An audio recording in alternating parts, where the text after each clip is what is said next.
the first one, I had so many questions. I was so nervous, so scared. The recipes were easy in the first one. I mean, easier to come by. I had this arsenal. The second book is tough because you're like, well, I put so much into the first book. People really, really loved it. The only thing that can happen now is either people love it just as much, or that because the first one did so well, or they don't. And John compares it to an album, or he's like, you just never know what people, if they take to something really naturally and they fall in love with it. The scariest thing that can happen is all of a sudden they don't love it anymore. So we wanted to make sure. I was like, should I do something healthier? Should I do quicker? And then I realized I don't want to do any gimmicks. I just wanted to have really good food with good flavors.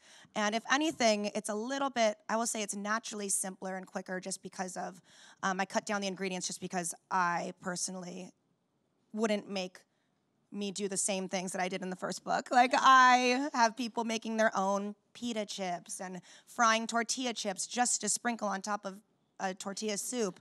Now I'm like, F it, go get some chips, crumble it up, it'll be great. It's a little bit naturally easier. You don't need a gimmick, and it's because also you put so much of yourself in it.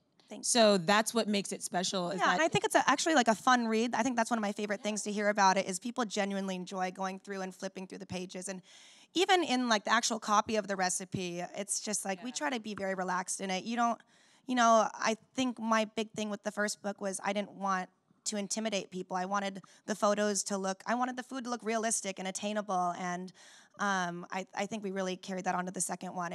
You guys can really make everything. Nobody can't cook, everything's possible.